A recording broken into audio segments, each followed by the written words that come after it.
E aí, cabeças e cabeçudas, tudo bem com vocês? Eu espero que sim. Por que assistir Mary Shelley? Olha só, um filme que aborda história, literatura, sendo que todos os personagens contidos no filme existiram de verdade, ou seja, é baseado em fatos reais, ciência e psicologia. Um filme como esse, na minha opinião, não pode passar batido, não pode passar em branco. Deixando bem claro que são as minhas impressões sobre o filme, sem muito aprofundamento. Mary Shelley é um filme de 2017, então tem tanto no catálogo da Netflix, como você também pode encontrar no Google, só digitar para poder assistir online ou baixar, enfim, não é muito difícil. É um filme de 2017, estrelado pela Ellen Fanning, que é da mesma de Malévola e Por Lugares Incríveis, e ela retrata a própria vida de Mary Shelley, que é uma escritora inglesa do começo do século XIX, que escreveu o livro Frankenstein. A gente tem aquela imagem do Frankenstein, uma imagem meio caricata, meio cômica, do monstro, da criatura que é todo costurado por partes humanas e que tem um pino no pescoço e quando se enfurece sai fumaça pelos ouvidos, tá? Eu lembro disso, de desenhos animados. Inclusive, tem uma grande importância na literatura, que foi o primeiro livro considerado como ficção científica. E um pouco mais de respeito pela obra e um pouco mais de consideração, interesse e curiosidade por essa escritora. A Mary, ela é filha do filósofo e também escritor William Golding e também da escritora e poetisa Mary Wollstonecraft, espero que seja assim que se pronuncia o nome dela. E uma das obras mais conhecidas dela é Uma Reivindicação pelos Direitos das Mulheres. Por que eu estou falando da mãe e do pai? Para a gente poder entender um pouco mais da vida da Mary, do contexto onde é inserida, o contexto histórico, a gente tem que entender um pouquinho antes. E eu tomo como base o ano de nascimento da Mary, que é 1797, e isso lembra muito o quê? Muito próximo da Revolução Francesa, que foi influenciada pelo Iluminismo. Então todas as ideias do Iluminismo, que não ficou concentrado só na França, mas se estendeu para outros países da Europa, como a Inglaterra e como a própria Alemanha, impulsionaram sim o pensamento dos pais dela e consequentemente da Mary. Agora é claro, mesmo na sociedade, com todos esses avanços, continuava sendo uma sociedade machista, patriarcal e tradicional. Essas ideias progressistas, liberais, reformistas deixavam muito mais a cargo, digamos assim, dos artistas do que as pessoas comuns. A gente percebe no filme, pelo menos eu percebi, a mulher não tinha poder de voz, ela não podia expressar a sua opinião. Mas a Mary, ela era bem diferente sobre isso. Ela conseguia articular suas ideias e se posicionava, coisa que naquela época era inconcebível para uma mulher. Por exemplo, estar no meio de homens não era papel da mulher. Os homens conversavam, tinham seus espaços, as mulheres estavam onde? Ou na cozinha, ou elas estavam numa outra sala à parte, tratando das coisas de casa, falando sobre o próprio marido, sobre filhos. E outra coisa, pior ainda, era contrariar um homem. Então era nesse ambiente da Inglaterra do começo do século XIX que ela se encontra entre seus escritos, à beira da lápide da mãe, que na verdade eu comecei, na minha pesquisa é claro, ela se encontra com a obra do Frankenstein como uma romancista gótica. São obras mergulhadas mais assim naqueles assuntos que envolvem mais morte, a melancolia, até mesmo porque ela sofria muito com a falta da mãe, que ela não conheceu. Nesse contexto todo, ela conhece o poeta, o Percy Shelley, que na verdade ele já era casado. Os dois começam uma relação afetiva e tal, né, para meio que não ficarem mal falados, porque na verdade é uma sociedade hipócrita, não cair na reprovação ali da sociedade londrina, eles acabam fugindo. Agora pensa comigo aqui, cada um de vocês talvez tenha dito, já aconteceu, já ouvi falar sobre isso. Uma menina de 17 anos, sem experiência de vida, mas muito empolgada, cheia de ideais, romântica, mas muito solitária. Para completar, ela não tinha uma boa convivência com a madrasta dela, o pai dela se casou depois, né? E aí, já pensou como que desfecho na maioria das vezes, o que acaba acontecendo na vida dessa pessoa? Então eles acabam fugindo, o filme mostra que eles levam a Tiracola e a meia-irmã da Mary, que é a Claire, e no começo é tudo mil maravilhas, tal, tudo bem, tudo legal. Com o passar do tempo, vão aparecendo os problemas financeiros, né? E algumas, digamos assim, mutretagens aí do Percy, e ele mostra assim também a personalidade dele egoísta e irresponsável. Eles têm uma filha, a filha acaba morrendo e leva a Mary a uma depressão. Essa meia-irmã da Mary, a Claire, ela tem um caso com Lord Byron, É um cara que tem grana, o nome é de Lorde, né? E ele, na verdade, faz parte do círculo literário, se não me engano, acho que ele é poeta também, é excêntrico, eu não sei porque as pessoas que têm grana, né? E nos filmes sempre são retratados assim, meio que, talvez meio louco, um cara mais livre, libertino e tal, enfim. E como o trio tava passando por alguns problemas aí que o filme mostra, eles vão para lá e passam uma temporada. Lá eles conhecem aí o Dr. John Polidori. Como chovia muito, eles não tinham o que fazer, sabe? O pessoal que tem grana, o que eles fazem, né?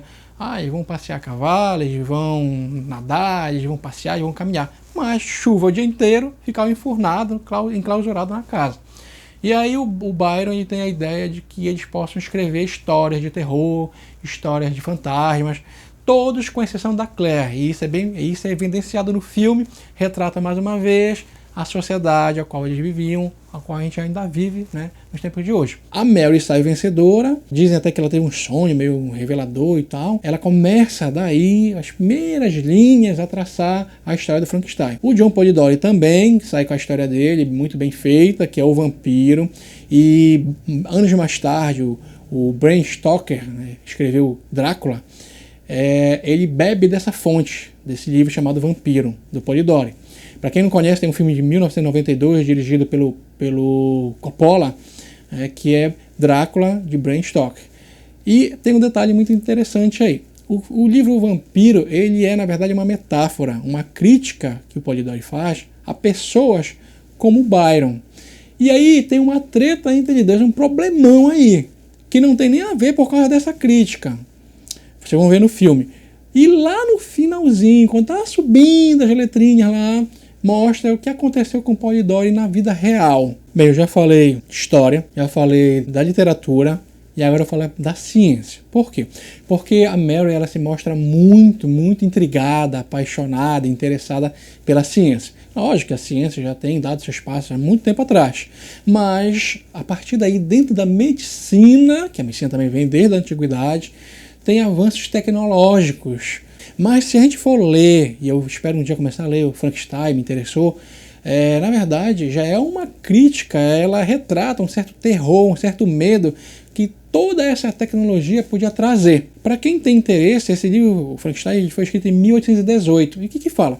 De um jovem cientista de nome Frankenstein, que cria, né, essa criatura, essa constituída de pedaços de corpos humanos e tal, lógico, já mortos, né? E que ele tinha essa obsessão que essa criatura, esse corpo, criasse vida. Só que quando ele de fato consegue isso e se dá de frente para aquilo que ele criou, uma coisa horrenda, ele acaba por desprezar essa figura. Porém, tudo que o monstro queria, na verdade, era atenção, valorização e afeto. Tem um filme de 1995, eu lembrei logo quando eu vi esse filme da Mary, que é Frankenstein, se não me engano é com Robert De Niro. Quem tiver interesse pode dar uma assistida nele. E quem achar que eu devo comentar alguma coisa, impressões que eu também tive desse filme, comenta aí que eu posso fazer um vídeo sobre isso.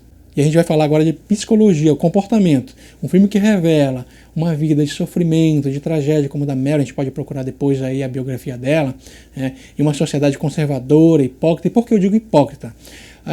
Ninguém quis lançar o livro dela por ela ser mulher. Quando aceitaram o livro, ela teve que lançar anonimamente e o marido fazer o prefácio. Aí vem a hipocrisia maior. Quando o livro foi lançado, terceiros elogios, cara, o melhor livro do mundo, vai marcar a história e tudo mais. Quando foi revelado, e isso foi na segunda edição, na segunda tiragem, que era por Mary Shelley, o livro teve crítica pra caramba. Tá? E mesmo assim, muitos ainda desconfiaram que não foi ela que escreveu, e sim o marido. Agora só, além de toda esse cargo negativo, essa carga negativa, tá?